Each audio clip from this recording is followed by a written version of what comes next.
The thing is, when I start this, it starts recording and it's early.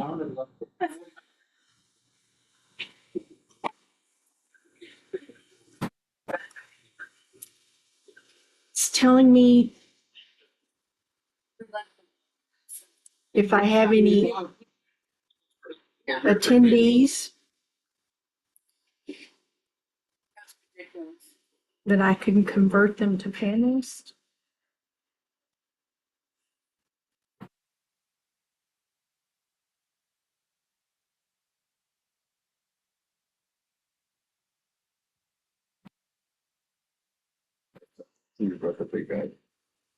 Well, he has his own application. It's me.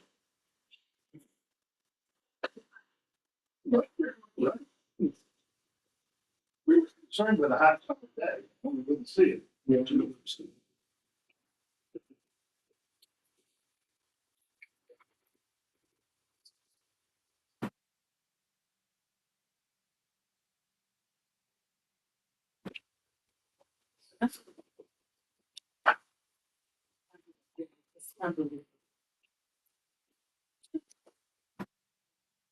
it. You might be here.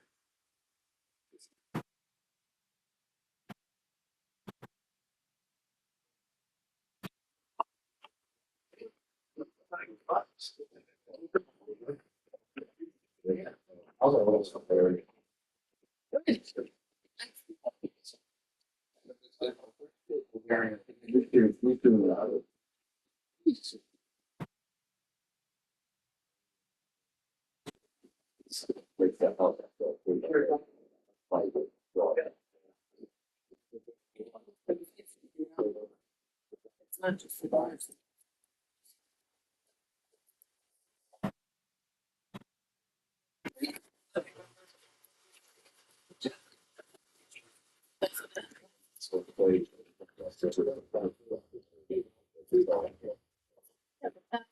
That's something.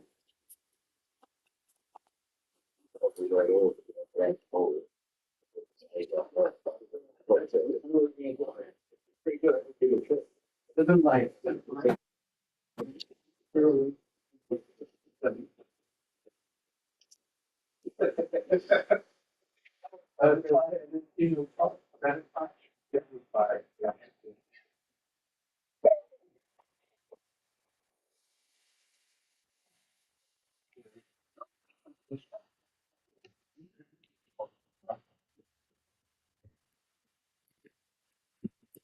Oh, is that what it's?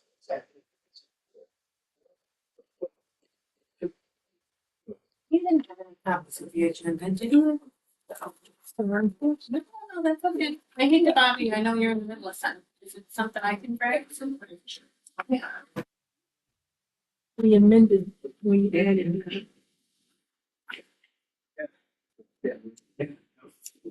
something after. You-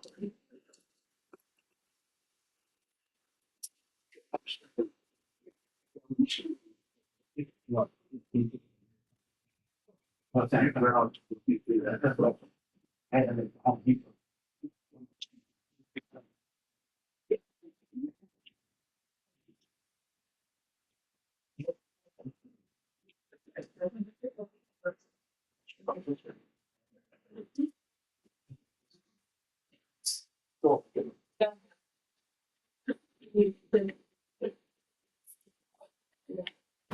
So we amended it, only adding Saturday, come business, calculator.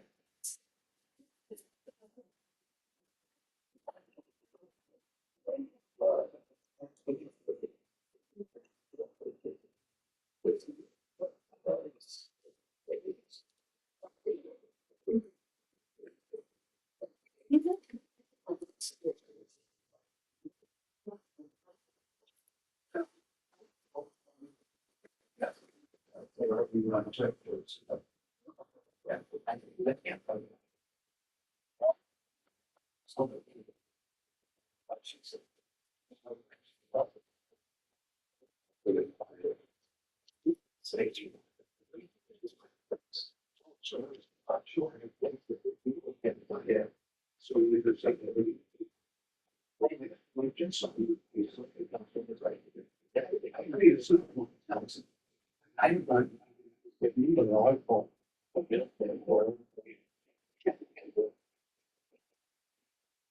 Management services one thing is you know, state is the footprints.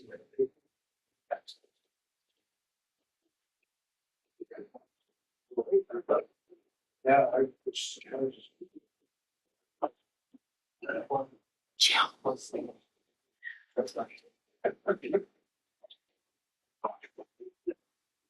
Yeah.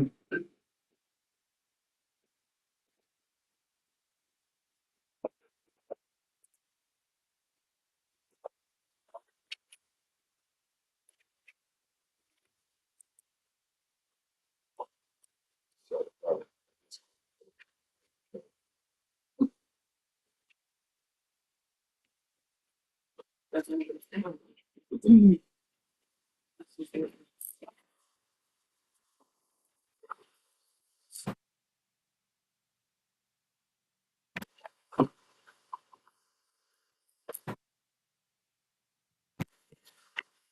I think I'm ready.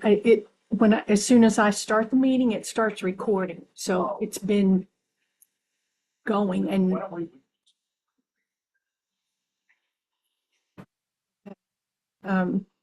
Mr. Zemba is on. I've asked him if he wants to be a panelist, and he has to respond that he wants to be it. And Brad Wayman. Okay, Mr. Zemba's going to join as a panelist so he can see and speak. But right now he's got his microphone muted. But I'm hoping people can hear us through the button on the table. Yes, I can hear you. Great. I sit with bated breath trying to make things work. I understand. Hope the connection, the fact that you could get the link, click on the link, that made me happy. Me too.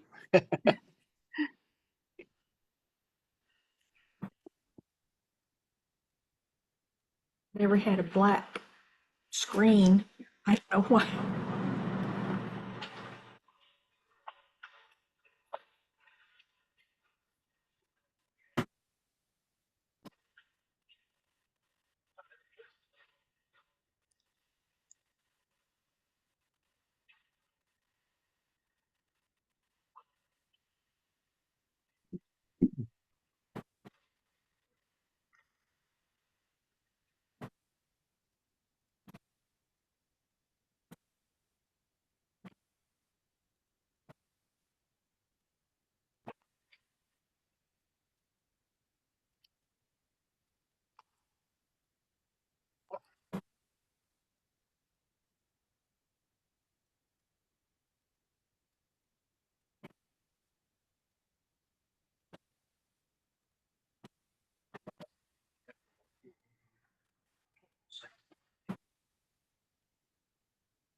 This is some SD5, so. Like I said, what's in the kitchen, and. Show.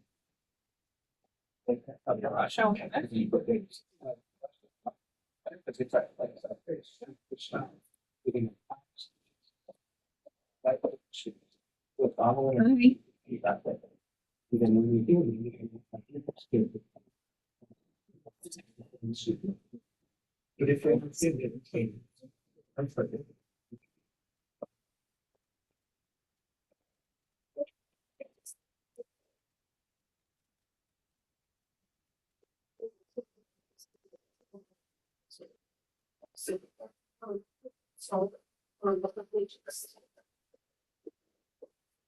So I hope he can click on the link from the agenda or the town website.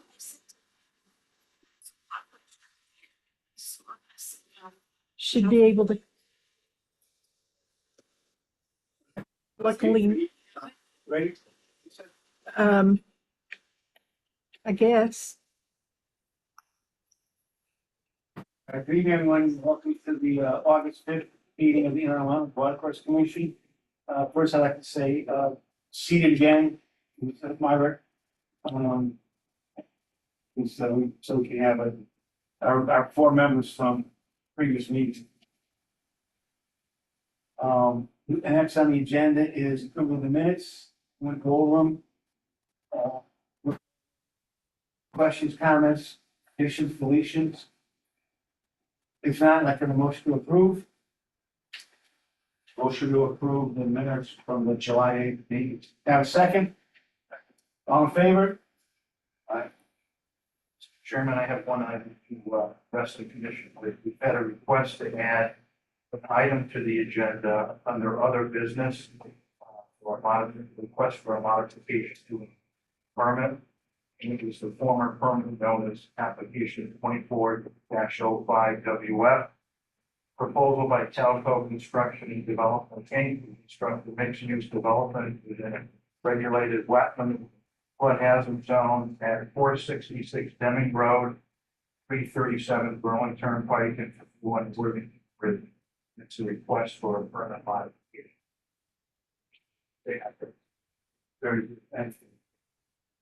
So, first thing we're going to do is open application 25-04W, proposal by Shuttle Meadow Development, construct three lot subdivision and area on lot 6A, block 12F at 398 Chamberlain Highway. Doesn't look like anybody from Shuttle Meadow Development is here. Now, they really allow us to Right. have anyways, public hearing, Right. it's imposed on the application. The commission is at a point now when we will vote for it based upon the information that's been received. Nothing says that you have to act this evening, that you gather your thoughts. We can still have time within the 65-day time period to take action. The next meeting of the commission would be September 2nd. Fall, which is hopefully the 65. So just one additional comment, Jennifer, pulling up from Zoom, not the information office council. I did want to just alert you that I did speak to Attorney Evan Seaman, who represents the applicant on this application, with regard to the submission by Jacqueline Martin that you received, and that was, of course, received after the close of the public hearing. They did not take things in because the public hearing was closed, and then it doesn't give everybody who's interested an opportunity to address it and address to the individual or the entity that submitted the documentation with any questions. So I just want to confirm too. Attorney Seaman had not received a copy of it either, and upon review, there is some conflict between what was presented in the plan and what's contained in that document, and what's before you in terms of the revised plan and the plantings that indicated zone 1 and zone 2 is what you're acting. So I did confirm with him that you're to disregard that submission by Mr. Gilbert. And again, as I think the chair indicated, the 5 of you are sitting on the deliberation for this application. You were all present, obviously, at the continuation of the public hearing last meeting of it. So just to confirm that that's well. And I will say this as well. There's a lot to this. There was a lot of back and forth. I think it would be good if you start to discuss the matter and kind of see where everybody's at in terms of their thoughts on the application and their review and so forth. And I will offer too that if because it is somewhat complicated, there were a number of things. For example, and this is not to suggest that people are going to But, there were a number of items that were talked about as conditions of approval. If you needed, staff and I, to draft a motion for you, that more specifically outlines all of that, that's something we can do. So I just remind you of that, but I'll let Mr. Chairman, the commission. I'm gonna ask the commission first, if everybody set, if everybody have all the information we need, to make a decision, if you want to extend it another month to research this more on your own, or, or to go through the information that passed. You can't add anything new, because the public hearing is closed, so any information that we get now, you can't, and then use like that, it's closed down. That drawing we got cannot be used in no way, shape, or form, to make our decision. We have to make a decision on the information that's given us. So if you think we need an extra month to go over it again, rehash it, that's fine. If you're willing to make a decision tonight, we can do that. It's up to the commission. Can they modify their remediation plan at this point? Or is it locked in as proposed?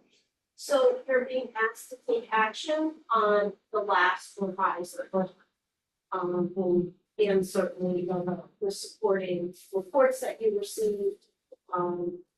I just remind you, again, there was a lot of back and forth with regard to the content, certain conditions of approval that were recommended by your consultant by land that the applicant did agree with.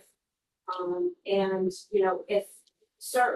if you think it's necessary to review again the recording of the public hearing, we'll do, and then minutes, but, that's something that you can do.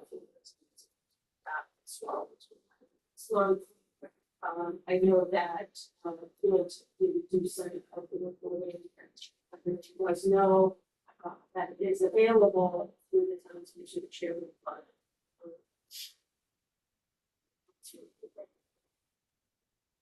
It's okay. It's up to us now to make a decision to continue the regular meeting or make a decision that's up to us. If you want to go over again, research, look over the information gap, that's fine. We have enough time to take action next month. We don't think we need to. But either way, I think what Jennifer is saying, Attorney Paul is saying, is that she would draft a however we want to do this, for or against, or even both. Tell us what. Yeah. So we know exactly what we're going to either agree to or decline. I think she would be willing to draft for us so that we could use whatever all the information she has, what we're voting on. And we can for or against, or have them both in front of us so we can look at it and go over, how it's worded. Couple of questions. Price plan, but it's submitted, it's not done. Great.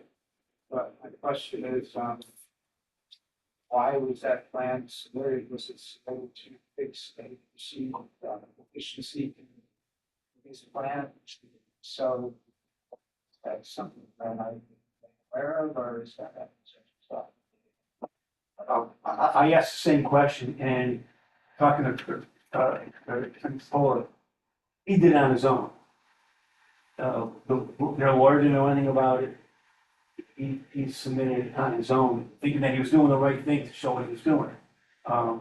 So I think what it may have been born out of, and they actually talked to Tuesday about this, there was some discussion I remember from last time about identifying, I don't know if you recall this, but one of the comments that we had received in Attorney Zemba's last report, the July 7th report from Land Tech, was that, the various zones were not identified on the plan, the planting zones. So I thought that perhaps that was why, it was in fact submitted.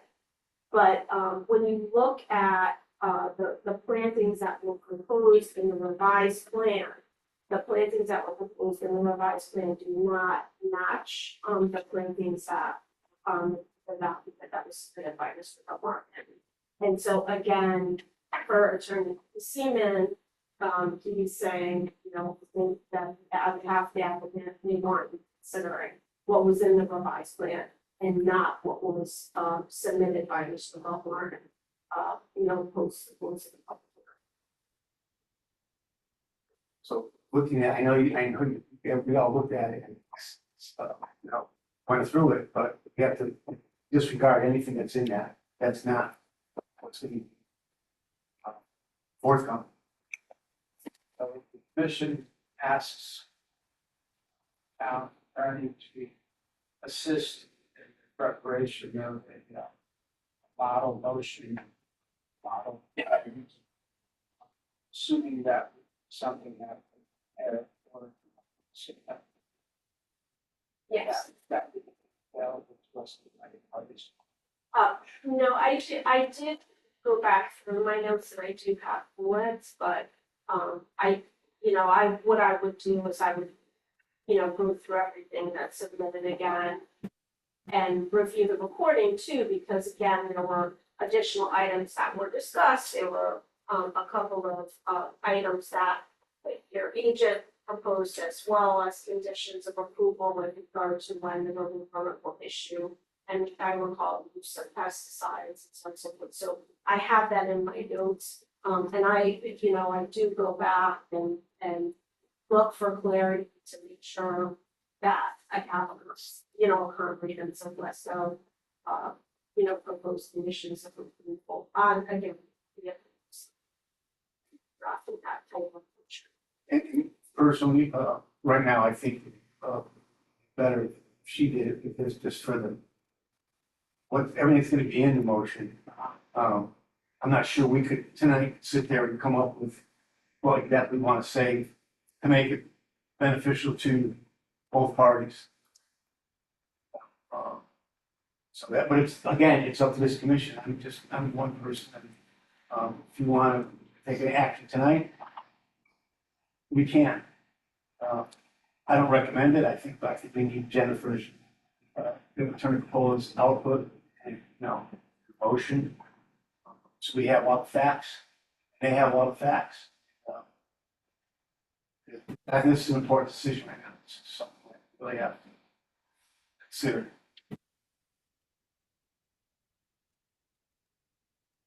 Chairman, would you like to just, perhaps, amongst the commission members, summarize what you felt your concerns were last meeting so that we so know them and try to structure that accordingly? I have a kind of a baseline concern that I don't know if it goes down the path that's being discussed. But I'm having a couple of things on my mind. I'm having trouble getting comfortable. I brought this drawing previously submitted. Yeah, but this is new information? No, this is stuff that's been before us for a while. Here's the 25-foot remediation zone. And it's worked off the currently flagged wetland boundary. This is the old approximate wetland boundary that existed when this whole process began. And I'm having trouble getting comfortable that square feet of remediation is sufficient to remediate the fill that's occurred. Our own test pits that show fill in all these areas. The remediation doesn't even get to them, much less to the old wetland boundary. Now, I know the old wetland boundary is approximate and it's old. So, I mean, plus or minus 10, 15 feet.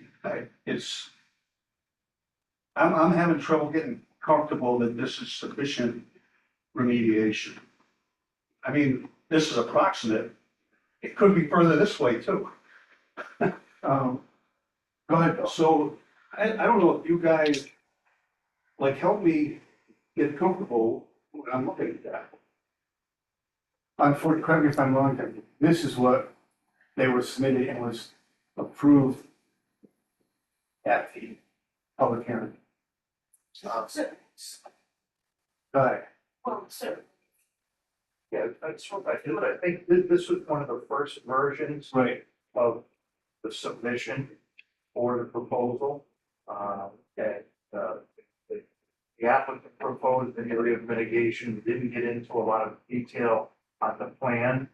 There was a report that was filed, and then our consultant added comment to that.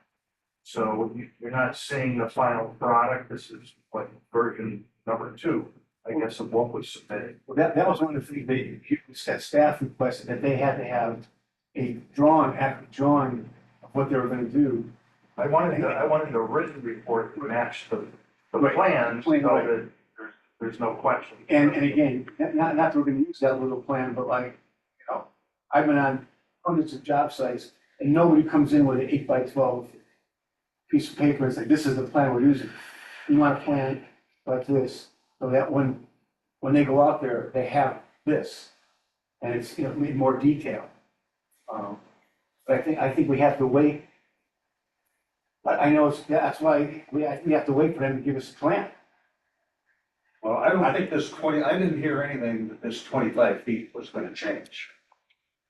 And that's why I asked, can they modify the plan as part of a motion? So listen, I understand that part of your discussion during the public hearing was whether or not the scope of the remediation area was sufficient. Based upon what the testing showed in the aerials that were, that's everybody's understanding. With that general. So, and there was in fact back in regard to that issue of why was satisfied with the scope that was being proposed. And there was testimony that was offered to you with regard to that. We did ask, and that is on remotely, I'm hoping that you hear my voice, but Mr. Zamba is on. If you want him to repeat what you told you during the public meeting, he can certainly participate as a consultant in your preparation. Again, it's not gonna love to offer any new information. We want simply to perhaps refresh your recollection about what his submission and testimony in that regard was. Mr. Zamba?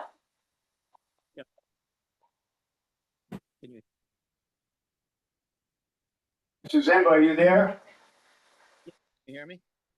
Barely. Wonder what happened. If you could just maybe raise the volume on the device you're participating on. It was so good at first. My volume's turned all the way up. How about now? Is that any better? Yeah. Hello?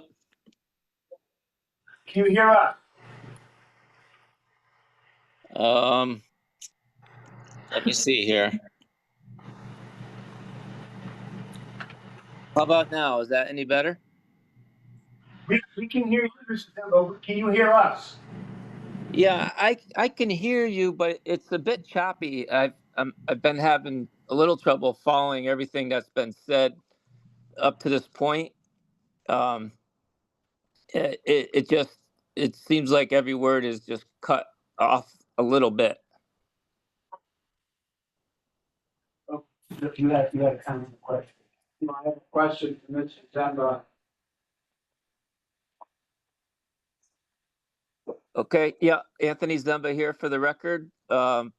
Senior ecologist and soil scientist with Land Tech Consultants, offices at 518 Riverside Avenue in Westport, Connecticut. And I'd be happy to answer any questions you may have about the ongoing discussion of this application at 398 Chamberlain Highway. Yeah, I have a question about the report that was prepared by Land Tech earlier in the spring, where Land Tech analyzed the aerial photographs through time, particularly prior to 2020 and post 2020, and my recollection is they made the point that the area of disturbance, the area of impact, and comparing aerial photographs was 80 to 100 linear feet of change. And perhaps you can comment on that report versus the remediation or the restoration that's being proposed by the applicant. Sure. I think you may not have been there at the original meeting when I discussed the limitations of that initial analysis. Our aerial photo interpretation, we were able to see an area disturbance that appeared as vegetation cutting to us, but we couldn't prove through the aerial photograph analysis nor through the limited test pit investigation as to when that fill had happened. So it was inconclusive as to how much of the wetland was filled and as to when it was filled. So we thought that perhaps the 25-foot restoration zone would be a good compromise to at least get some type of significant riparian corridor reestablished on the site to protect the wetland and watercourse resources. The reason why it seems that the site had been filled for a pretty long period of time is because of some of the sizes of the stumps that we observed out there.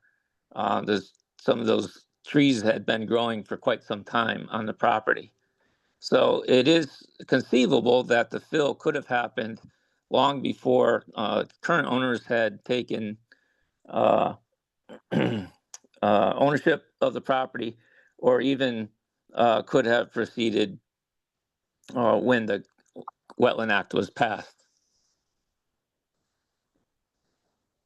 Thank you. You're welcome.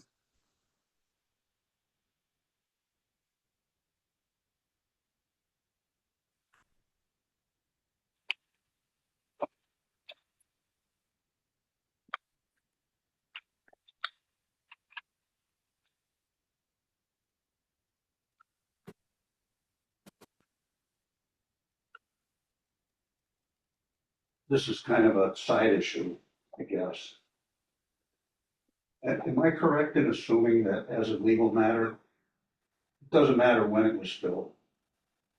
These people own it now, and there's a problem. They're responsible to remediate. There certainly is a legal position to be taken in that regard. Yes. So you're basically saying buyer beware. Well, I mean, ultimately, there has to be due diligence that's done. Right. To make certain that you're not taking ownership of the property that has conditions that constitute a violation of the law.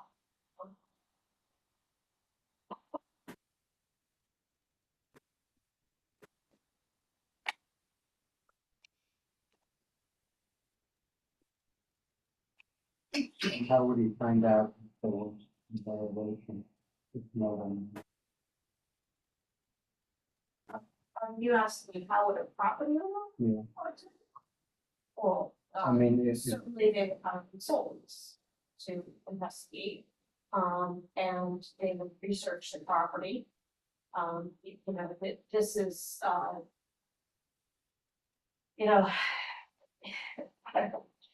we're kind of getting off into a direction, I think, that's not really the focus, but, you know, there are addition to look for, you know, in historical use of properties.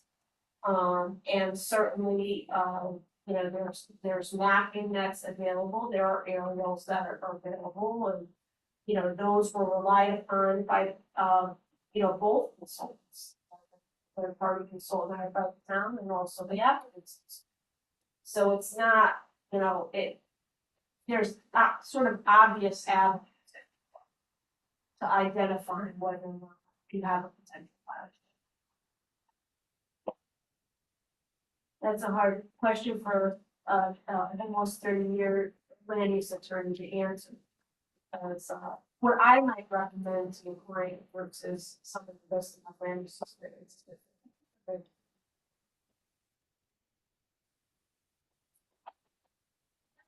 Anybody else have any comments or questions for Mr. Gunn? If not, what's your take on this? Do you want Paula to continue with the motions and table this till, or continue the meeting till next month, or want to take action tonight?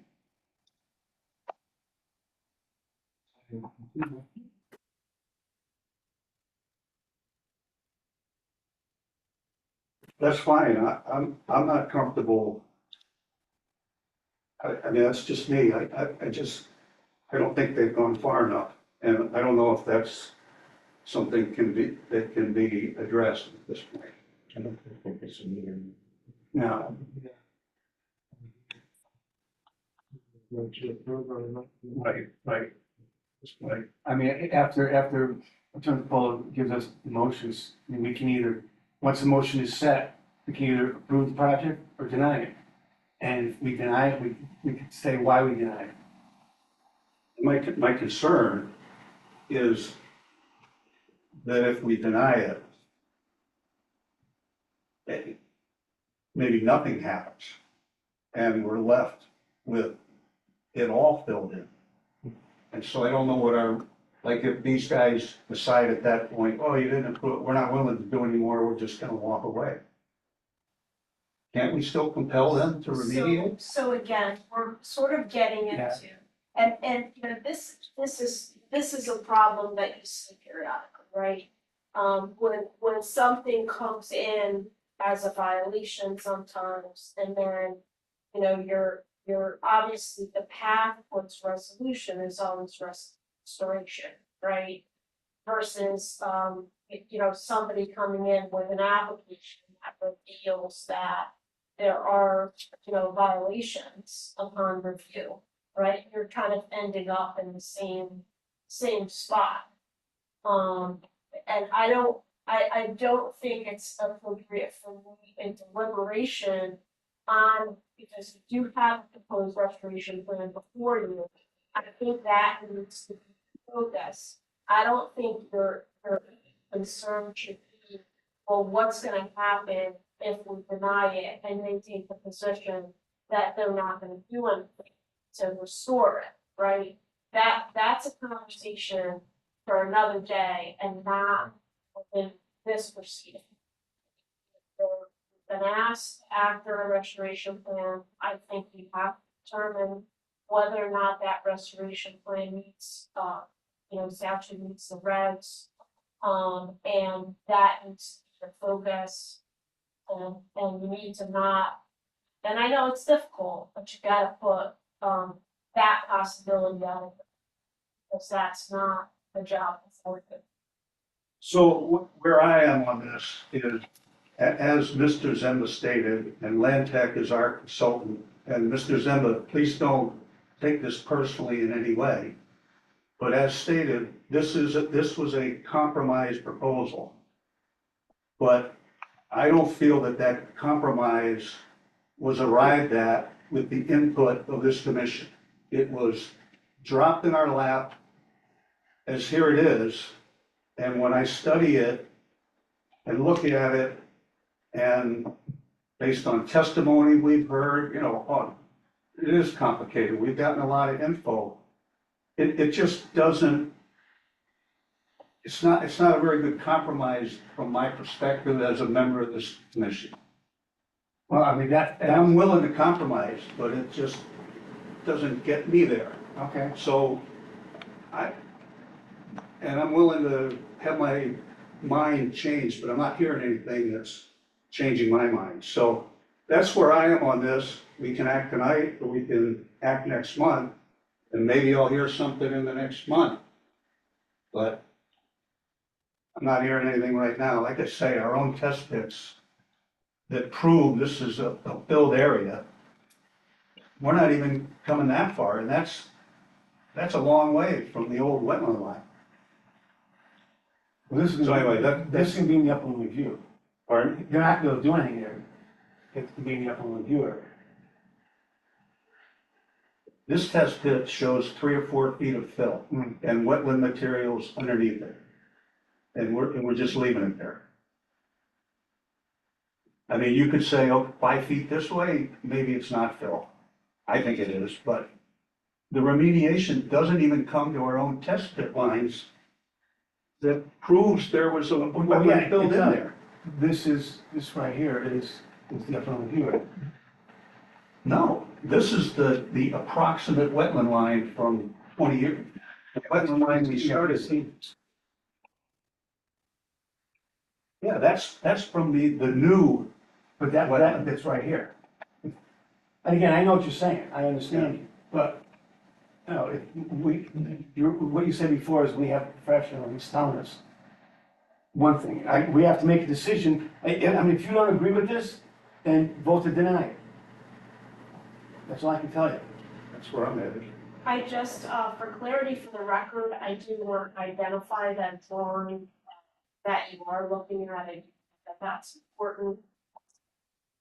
Like big piece, objects read the title, and it's the site plan / erosion and sedimentation control plan for Shuttle Meadow Development LLC, Lot 6A, Block 12F, map 8-3, 398 Chamberlain Highway, Berlin, Connecticut, prepared by JL Surveying. And it does bear a date, the plot date is 7/22/24.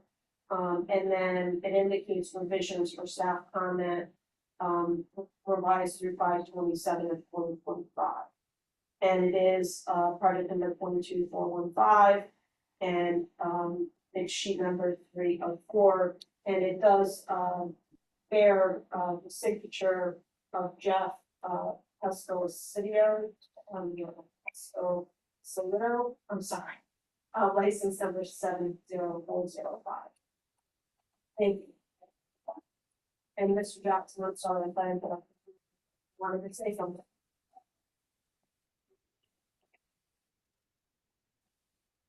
Barbara, anything? I think I want to. Mike? Well, that's her.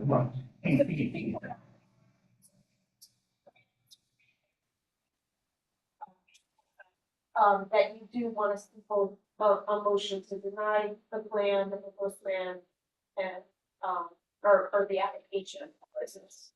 And, an emotion to, with potential conditions. And reasons, of course, for both. So you, the next meeting, Yes. prior to the next meeting. Well, I would Modified. Yeah, send it to you in deliberation. she comes back to us and we don't like something, we can ask them to change it or whatever. And I actually have changed motions in planning and zoning, what's how I changed motions in. So we'll take a break and. Yeah, I think Do whatever you want. The lines of communication.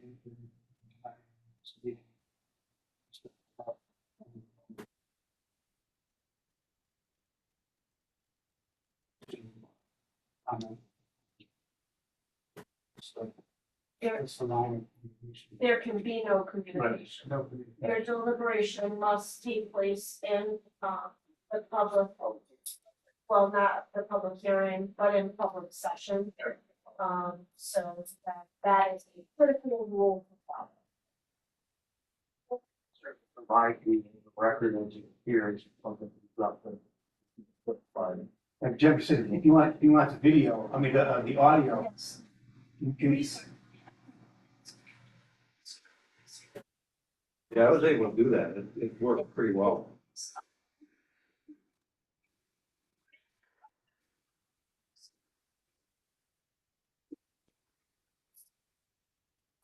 with that as opposed to the Zoom recording, but your Zoom recordings do tend to be very, very good as well. And those are all on the town's YouTube channel. So all you need to do is look for put into your search engine, Town of Berlin YouTube channel, and you'll see the recordings for all of the events of the town. Yeah, that's where I found it, and it was very easy to follow. Audio was really good. Marcus, will make a motion. You brought it up, make a motion. I make a motion to continue the hearing to next. Deliberation. Yeah. The deliberation. Deliberation. I make a motion to continue the deliberation to next. Attorney Capola making two motions one to deny and one to. Did I get a second to that? Okay. All in favor? Aye. So, just again, this is a public hearing, so it's less important, but that date is Tuesday, September second. Right. So, again, the five of you are the five that are eligible to vote. So I hope that all. I hope so, yes. Thank you, Mrs. Zemba, for your help here tonight. You're welcome. Have a good night. Thank you. Jennifer. Bye-bye. You're staying around, all right? Next up is application 25-06FW, WF, proposal by Brookside LLC to install a power source to create material/vehicle storage. Yes. I'm sorry, on here, I've got a Brianna, Oh, okay, and Bob Martino. Okay, and Brad Wayman I'd already asked, and he said he'd be a panelist. So I'll just wait for these two. They can stay as attendees and just listen and everything, but I just want to make sure that I wasn't, I don't know how to do the chat and the, oh, somebody's got their hand up. Brad has his hand up. Can you hear me, Mr. Wayman? What? Yes, you could admit both Bob and I when it's time to talk about 245 Old Brickyard Lane. Okay, thank you. Thank you. We start again. sorry. Resolution Yep. application 25-06WF, proposed by Brookside LLC to install a power source and create material/vehicle storage yard, both regulated flood zone, hazard zone, and wetland upland review area on lot 2B, lot 81, 430 Christian Lane. My name's Charles Panessa. My son and I purchased 430 Christian Lane, which is a 6.5 acre heavy industrial site. It's going for contractor's yard. We bought park trucks there, and we don't have a firm development plan because there's a lot of issues. The town doesn't know who owns the water main in Christian Lane, and I don't want to pay the frontage fee to the wrong water department if I develop the property. And there may or may not be sewer on Christian Lane, but the book that has the information is held by a contract with one of my competitors, which makes it hard to get information. A lot of things up in the air. My point is, this is all temporary, what I'm looking for. I want to park trucks on an empty lot and install a temporary electric service. It's the standard meter like you see when somebody's building a house, they put a 2x6 pole with a meter on it and a couple of circuits. Yeah, so we're looking to get approved. Well, I don't know if anybody else has, but I have a few questions for you. First of all, on that map you gave us, that drawing you gave us, it doesn't show any place where the wetlands are flagged. That the flag is noted on the map, and I hired a surveyor to take all the information that the property were close with several developments in the past. And hired Martin Surveying to take all the information that was documented by signed engineers, compile it into a wetland area and go out and physically flag it. And he did go out and flag the wetland area. That's everything. Also too, where's the floodplain and the floodway? I don't know, that's the first I've heard of it. Well, that's not on here either, so that has to be on. And- Forgive my ignorance, this is the first time I applied for wetlands. I don't know how to find out where a floodplain is. Okay, Nothing well, was I mean, noted. if you hired a surveyor, he would probably wouldn't. Nothing was noted on the previous drawings of the floodplain, that's why. Um, This area was approved by this commission approximately 10 years ago for development for a fact. Yeah, but this is a little different. In fact, you're talking about parking trucks and vehicles and, equipment, for construction equipment. We need elevations because where's the runoff going? I mean, are the trucks gonna leak gas, gonna leak oil? Where's the runoff going? How's it gonna be contained? How's it gonna be, We've left at a minimum 100-foot buffer along the waterway that's adjacent to the property, a natural buffer. We don't want to install a catch basin system. God forbid there was a truck leak, that would hasten the runoff into the river. To the rear of the property is about 20 feet, 25 feet of fill that belongs to City of Britain. To the left, when you drive into the property, Berlin stone and mulch is piled up 20 or 30 feet of material. We have a very similar use. And the wetlands on the rear of the property that's noted there is rectangles, very artificial looking. They were settling towns in the Britain Sewer Department. There is a large pile of gravel on the property that one of the neighbors said was hauled in the 1960s. We have not imported fill at all. like I said, I'm concerned about any runoff. I don't know I don't know where it's going. So, we need elevation. That's, one thing that I looked at. There's no elevation on this map at all. I've got a map with elevation. Also too, And well, the elevation, what I'm trying to do is get a temporary electric service so we can begin to develop the property. It's just wide open, 6.5 acres with no electricity or no lights or anything. We just want a temporary service meter to begin the development process while we're trying to get approved. We're not asking for any other. well, I mean, as far as I can tell, and Jim, correct me if I'm wrong, putting in a temporary service has nothing to do with us. It's you're talking about parking trucks and everything else. That's what we're concerned Well, about. all I applied was for a temporary pole. Someone else added all the other items because it's all a very vague plan. Sometimes trucks are there, sometimes they aren't, we come and go. Contractors are happy when there's nothing in the yard, like our equipment out. Right, you have wetlands and we're concerned about the wetlands. We're Right. concerned about the trucks you're parking and where you're parking them. Are they gonna leak oil? Are they gonna leak gas? What are you carrying? Are they carrying something that with the rains? One truck might have shovels on it, one truck might have a fuel can. How much detail do I need for the commission? I'm just trying to understand my marching order. You need to tell us where you're gonna be parking, where you're gonna be parking is, where the parking lot's gonna be, what the elevation is compared to the rest of the site. Okay, I noted the parking areas. Right. This isn't like a strip mall where we paint lines and park. I understand that. One but- bulldozer might be but smaller than all that. you got here is area for 10 trucks. Right. Well, what are they? Are they? Well, one might be a Ford, one might be a Chevy. I'm asking you that, oh, Dump truck. yeah, well, so, I mean, Okay. listen, I work construction all my life, I know with dump truck, they leaf. And where's that gonna go? All trucks may leak. That's true. Mr. President, I know. we need to know the elevations and where any of the runoff is gonna go. Yeah. Is it gonna go, back, is it gonna go towards the wetlands, are you gonna contain it somehow? We need, that has to be kind of that before we approve anything. What kind of containment is acceptable?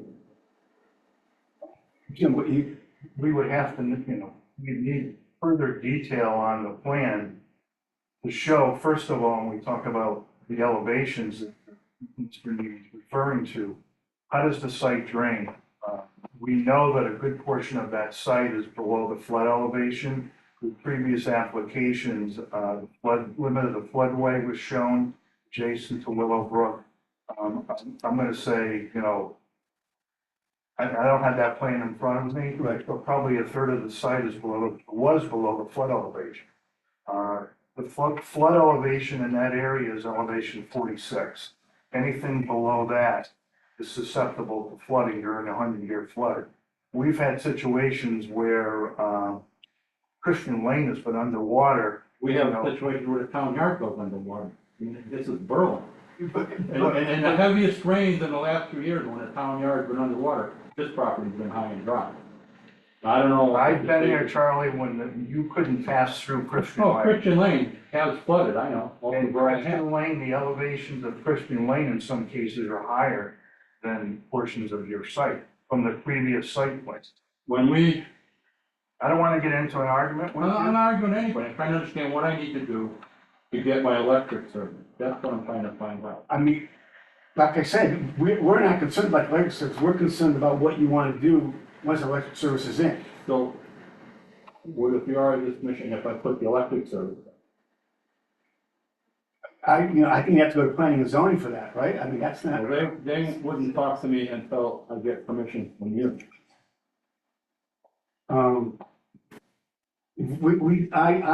From my perspective, on this commission, we don't have enough information to give you permission to do anything. I don't know what you guys looked at the plan, I mean, Yeah, I think elevations, mark, you have the wetlands mark, Right. you show the upland review area, the types of materials on site. Like, I don't know where you're gonna park trucks, gravel, field, or concrete.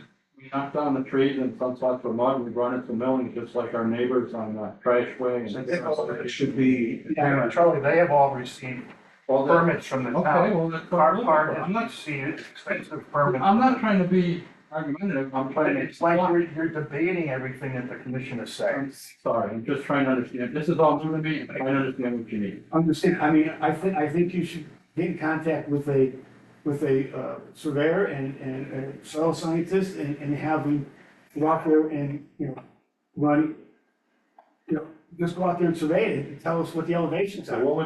what would I have to soil scientist to look for? Prepare a site plan in accordance with the regulations Right, of the application process. Okay, but I'm preparing a site plan for a temporary use. But the use that you're using the property. right. Regardless of whether it's temporary or proposed long-term permanent use, you still need the required local approvals. The fact that it's temporary, I mean, if this is ever ongoing, really, it should cease until have both from this commission and from planning. So If you look at where you're talking, you're gonna be coming, entering and leaving the site. Yeah. You're not far from the wetlands. Yeah. The closest point to the last one was when I met with the town public works department. We all decided that was the best place for the driveway, because the town owns a 36-inch culvert that's under that driveway. The town maintains the drainage along it, it's got nothing to do with me, that's the town. Right. But I'm saying, what's the elevation of that as compared to what wetlands? I don't know, I didn't, Well, we'll find out. You need to know that. Right, we need that because. Now, if that's an elevation you don't like, will the town change that pipe for them? No. But it's the town's pipe, without being on me to change the pipe. But I think you should get somebody out, some professionals out there to help you, and I think if you talk to the right people, they'll be able to direct you in the right way. Because right now, I'm, being just a member of this commission, I wouldn't, I had to start somewhere. right, I agree. And you came with your fellow to come with, and that's fine. But I don't think there's enough information of seeing it take action. So we need elevation. I'm still not sure what the soil content is going to be. Well, it's drainage, what's there, is it gonna drain away, is it gonna drain towards the wetlands? The mentors surveyor will tell us how the site drains. Yeah, I would think the elevation. Yeah. and identify floodplain, flood rate. The same person in business could do all that. Okay. He was working from pile maps that were done over and over with different engineers. He probably would have to go out there and actually He physically. was out there, he flagged. Your staff told me they needed to be flagged. Do we continue this or how it works?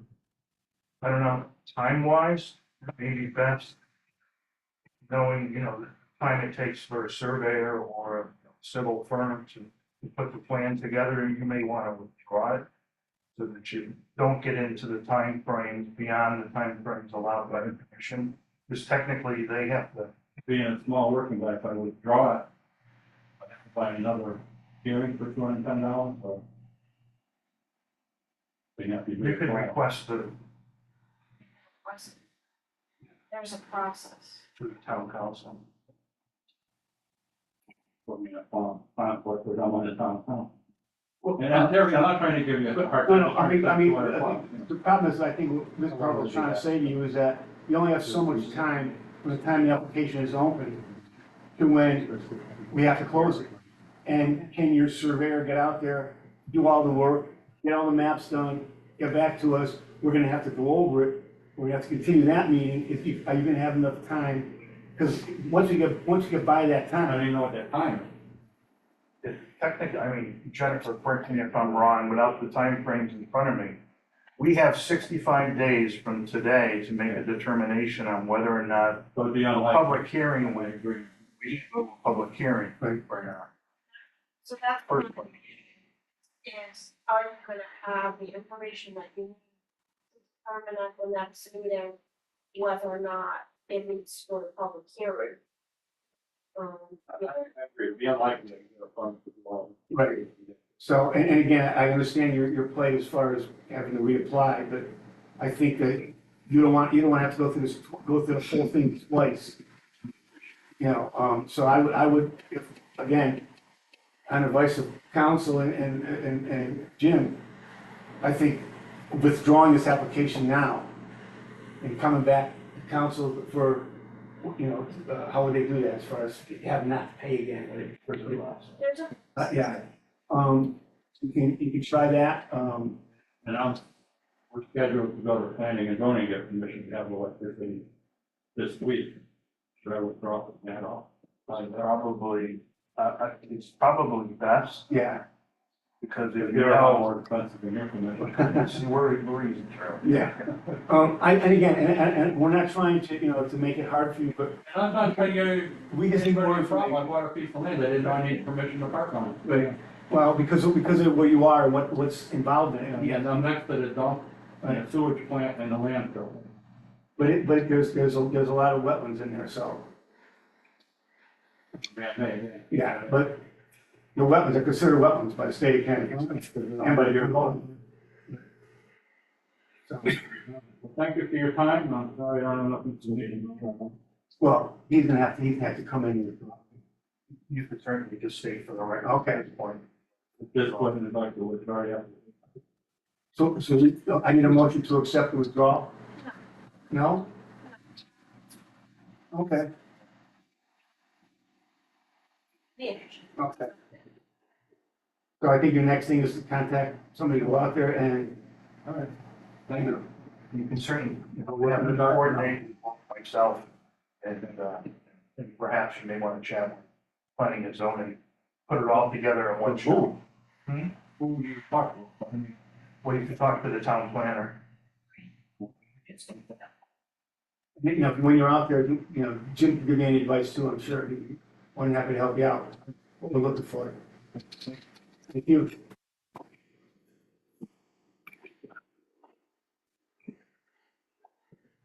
Okay, other business now, this is the application that Jim was talking about from, about the project going on by the corner of Berlin Turnpike, but it's application 24-05 WF, proposed by Halco Construction and Development Incorporated to construct a mixed-use development within a regulated wetlands and flood hazard zone at 466 Deming Road, 337 Berlin Turnpike, and 51 Wellington Ridge.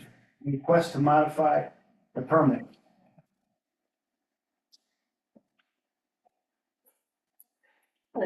I'm Sarah Saviola, licensed professional engineer from DL Companies. So we were here, we got your approval pretty much exactly a year ago. And then since then, we have received approval from planning and zoning, and we were in the process of talking to PTDOT and now the and through that process, I'll focus on the changes. The biggest one was shifting its driveway further, to the east down Deming Road.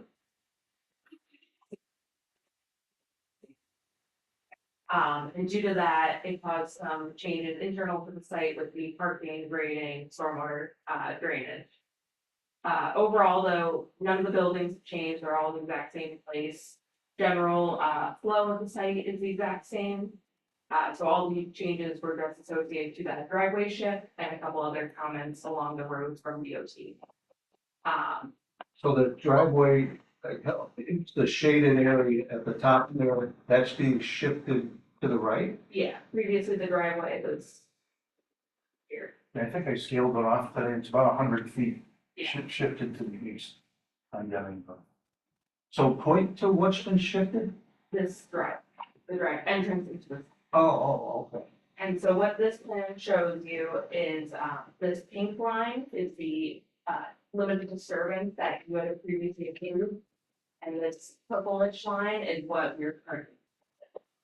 So you'll see in some spots, we pulled it further away from the wetlands, such as along this building, which is due to, changing the grading. And then in some spots, it did extend a little bit further, and it's due to a new, or, here, it's due to a surface stormwater pond. And then the outlets changing.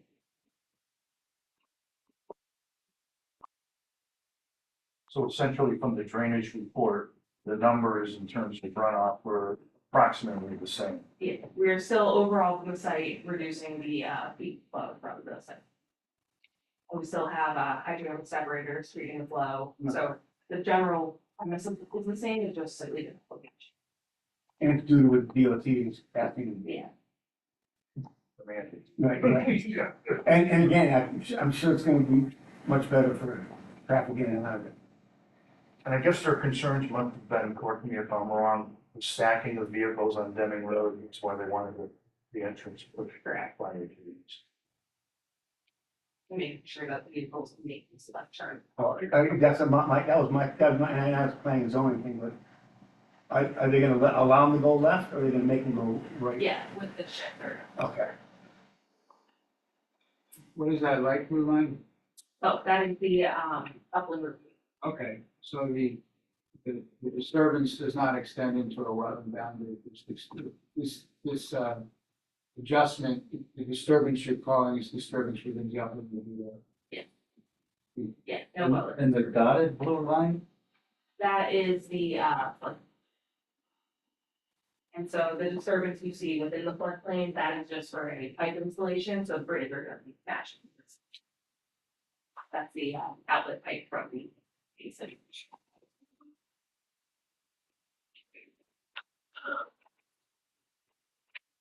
So this is the part that goes, with the outlet.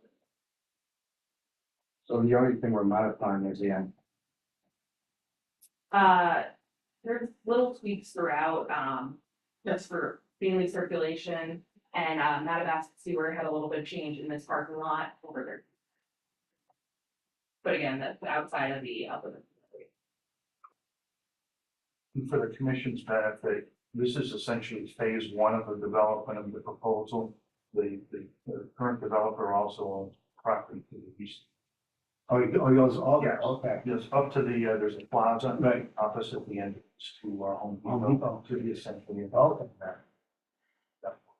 Yeah, this is that survey for full property. Okay. So the driveway we're looking at right here. Be able to be.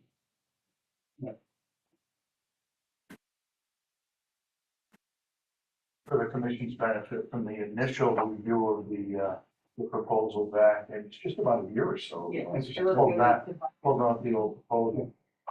There was an extensive review by both this department and planning and zoning. We've been chatting about the revisions to this proposal for 2 or 3 months now, I think. We're familiar with it, and the staff's in for it. The state is fine with what they're doing, everything as far as the entrance. We're still gonna have to send it back to them, but we want to make sure we Okay. get the town approval first. On the LHC. Right, okay. So is this the extent of the documentation to modify the plan?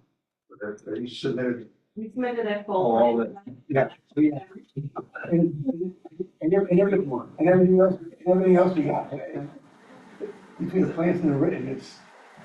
Version of the same measures or might have just shifted one for where this will. No other questions or comments, we can have a motion to approve or deny the modification plan. And make a motion to approve the modification plan. Can I have a second? Second. All in favor? Aye. Good luck.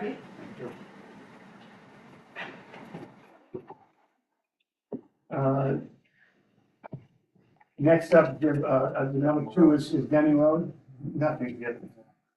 I know we're still waiting for a certificate of occupancy on one of the other buildings, basically.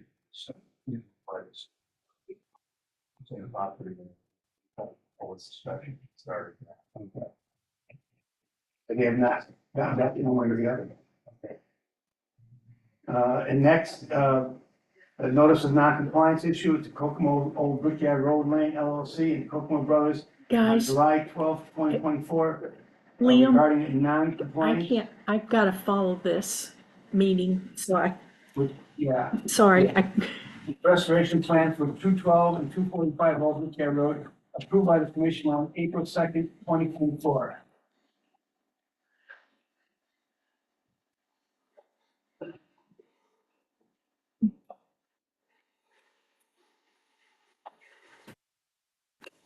So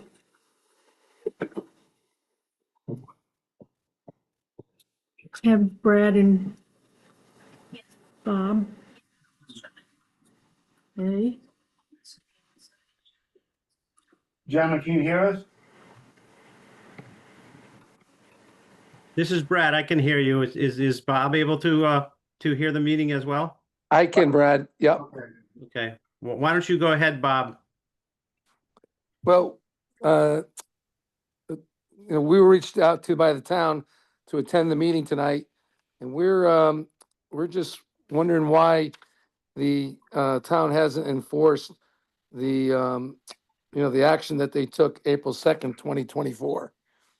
And we're just kind of frustrated that Mr. Kokomo hasn't complied with that action, and the town hasn't taken any action to either force them to comply or to take the action itself and then seek damages from Mr. Kokomo.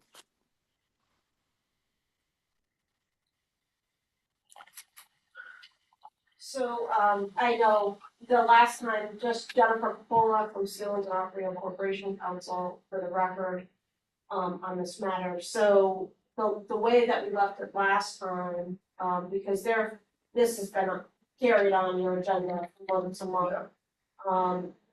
Australian pines were supposed to be planted, Japanese pines were planted instead, and they failed. I think is my understanding of it. There were some arborvitae planted. There was back and forth. I hope that there would be some compromise reached. As far as the plantings, and there just has not been a willingness of all participants to get together and talk about some native species plantings that will satisfy everyone. Unfortunately. So that's kind of where we're at this point. There are concerns as well. I know that Attorney Martino did forward to me some comments from Mr. Wayman just with regard to other conditions that were observed as far as placement of what is out there. Did you want to address the commission with regard to those issues while you're here as well? Sure. This is Brad speaking. For the record, Brad Wayman, owner of 245 Old Brickyard Lane with Robert Martino. And I guess what our frustration is that we reached a settlement that had very, very specific requirements. And I won't go through them all, but multiple ones of these have not been completed. The inland wetlands agent was supposed to, see the tags of the bag mitts before it was installed. They're supposed to see all the plants before they got installed. They're supposed to make sure the plants were 6 feet away from the common boundary so we can install the fence. They're supposed to then inspect it. None of those things have been done. The proper plants haven't been planted. And it's basically 2 years now from when we had voluntarily come in and said that there was a violation to the inland wetlands regulations on our property, not by us, with our full intent was to have this area totally revegetated. And now it's basically being maintained with some of the plants that are there, but they're mowing in between them, they're weed whacking, so they're maintaining. We want it to be totally revegetated. We want to totally block out the pond so we don't have people going there and stopping there and fishing, which we told you.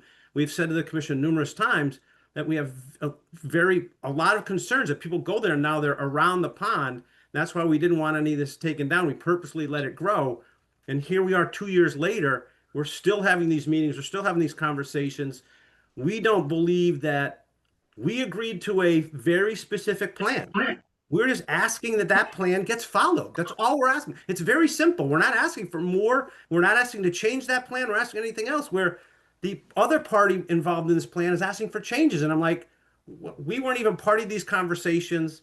We find out about these meetings like 24 hours in advance. So we're at kind of a disadvantage here. So we just ask that the plan that was approved into the record gets pulled out at the next meeting and we read through every single of the 7 conditions and the wetlands agent can report if those were done as required or not.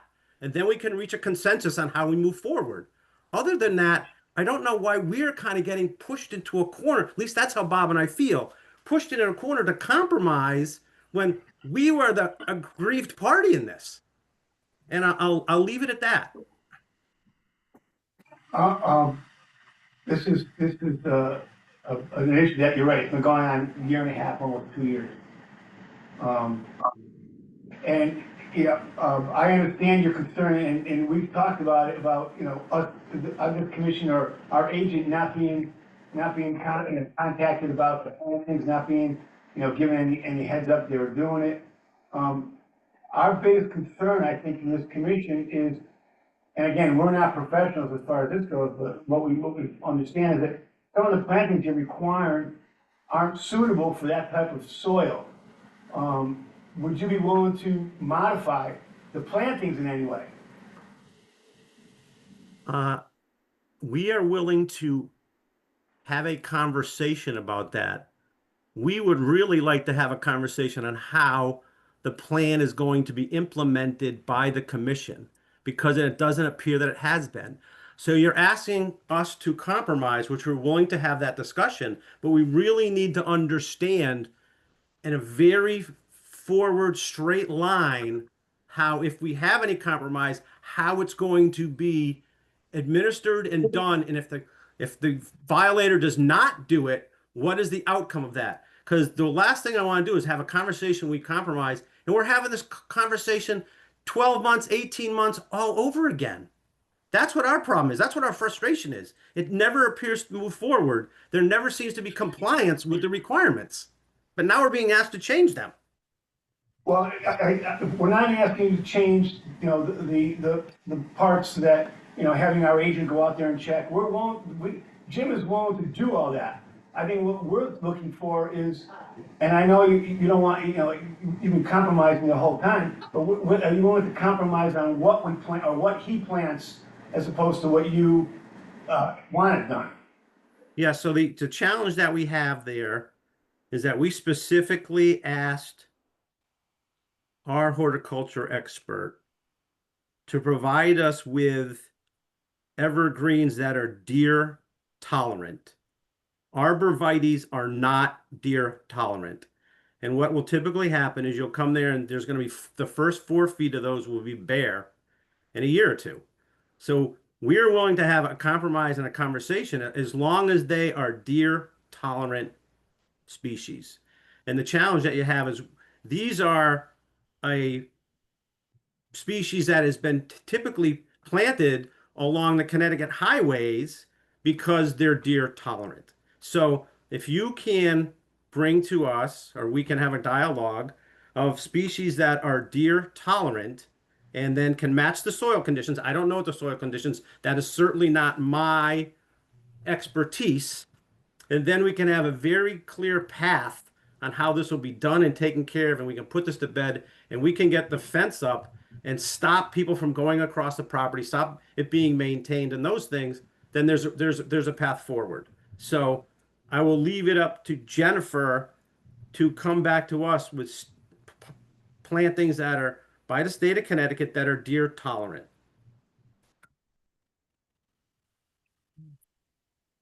So look, I think one of the issues, so month after month we've done this, unfortunately, Mr. Kokomo is not here tonight. He chooses tonight, you guys are here, he's not here.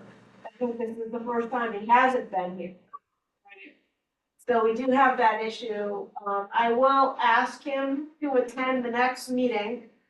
I will make inquiry. I certainly can explain to his counsel, in this matter, I think is Mike Reiner, not Attorney Seaman. What the principal concern is, of the property owner with regard to the selection of the tree species, and we'll go from there. Well, and we also want to make sure that we're going to have compliance with that document, the amount of plants, where they're located, and all those other things, that they're reviewed before they're put in the ground by the wetlands agent, all those other items, because we get astray. We agree to, let's say, a change in plantings, then all this other stuff gets thrown away. That we're not willing to do that. We're only willing to have a path forward where we compromise the plantings, but we comply 100% with the requirements that were agreed to by the Inland Wetlands Commission. We voiced the same thing. Mr. Verbal has many times said that he was not, or anybody in this office were not contacted when he planted whatever he planted. And, and he never got any tags of what they planted. And we agree with that. I think we, as a commission, will agree to that. Our problem right now is the plantings. So if we can get that done, maybe we can start working on the other resolutions as far as, how they're gonna get worked out. We talking. Hey, Jennifer? Sir. Jennifer Bob Martino. In all due respect, I don't see why we need Mr. Kokomo there. All you need to do is talk to DEP, find out what's deer tolerant species, and require him to plant them. We don't need his input. He's the violator. He's the one that caused this problem. All we need to do is, if it's not that complicated, I don't think, right? Yeah, he needs to have sufficient notice though, Attorney Martino, with regard to a change, because they don't have a submitted change before them tonight, the commission, so they proposed change, and I think he needs to be given the opportunity to comment on it. He submitted, as you're aware, some correspondence that, from claimed arborist, with regard to the selection of the Austrian pines, and that arborist was unfortunately under the mistaken impression that was what was in fact planted, which was not the case. So I'll make sure that he's aware of what transpired tonight, what the request is, and we'll keep his, counsel apprised of what you're asking me to do, and I could certainly call to you if that's not an issue. If just out of curiosity, if we come to an agreement on some alternative plantings, how are the other 7 required conditions of the agreement that was signed by the commission and agreed to by the parties? How are those going to be enforced? If he just shows up and plants, and they don't comply with anything, we'll just be right back here again. So we need to have a clear path. If by X date he doesn't comply with the requirements, that the town is going to complete it and go after him, because we can't have this conversation 6 months, a year, and 2 years from now. It's been going on for 2 years. It's crazy. The town is not completing any restoration, so that is not something that the town does. So there are other avenues towards compliance, and those will have to be discussed at the appropriate time. I think what step forward we're looking to make is for them to modify what's being proposed through the restoration plan. And we'll talk about what that process will be too, but let me get the substance of the information that you've requested, and then we'll go from there. Because now I have a clear understanding. To be honest with you, I don't recall the deer tolerant piece ever being mentioned. Okay. No, that was why that species was selected, because it's specifically deer tolerant. That's helpful for us to understand what the position is. So I'm sure there's other options that are native that we can identify. So we'll figure that out. Yeah, the other thing I'd like to make a point for the commission, I mean, he's drastically changed this area. I mean, it's gone from a natural vegetative state with obviously a much different slope, to kind of a parkland look to it. And, you know, we just want it to be back to what it was, or at least close to what it was. So, yeah, we understand that. But May I just ask, just with regard to the mowing that you raised today and any trimming or whatever that's occurring, is that occurring on your property? Yes, it is. Yes, are you guys doing it, or when you're done doing it, or? We are not doing it. Our contractor stops at the fire hydrant that's in the middle of the cul-de-sac, if you look straight ahead. Yeah. So someone else, and I don't know who, has been maintaining from the fire hydrant that's located on our property all the way to the property line and around the little fence that was installed and around all these trees and bushes and everything else. It's all being weed whacked, mowed, or whatever.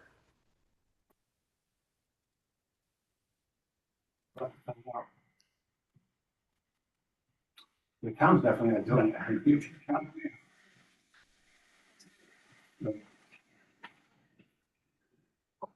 All right, well, if you let Jennifer do her job as far as, finding out what we need to plant, and hopefully by next meeting, we'll have some resolutions to this. Moving into the planting season. Yeah. That's, we don't want to lose that one. Right. So we gotta do it.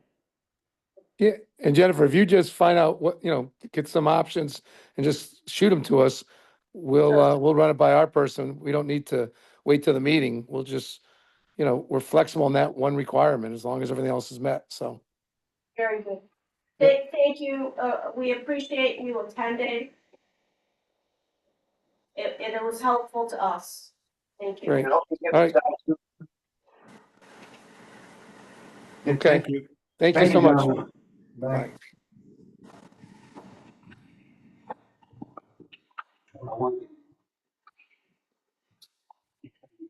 So we have a better idea of what their concern.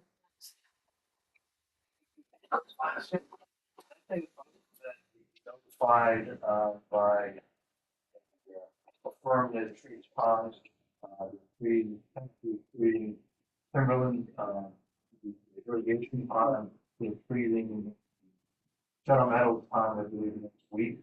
And they have already treated Paper Goods Pond and the railroad basis in the water. So other than that. So did they give you anything? I know in my area when the ponds are treated, they typically do issue some sort of a press release or notice. Yes, they So that, because people need to be in the town also. Okay, good. I could put it in. Everything over. Yeah. They already did It is. paper goods? I have all the biggest. There's still a lot of growth in there. Yeah, it doesn't disappear. Keep that off. Yeah. Other than that, anybody have anything else? That motion to adjourn? I make a motion to adjourn. Have a second? Second. All in favor? 8:29. Yep. So you are up for next meeting, you have to be here. I'll be there. Yeah, I don't remember that ever coming up. We're now a finite group if they can vote on this application. I mean, I missed the meeting. Liam,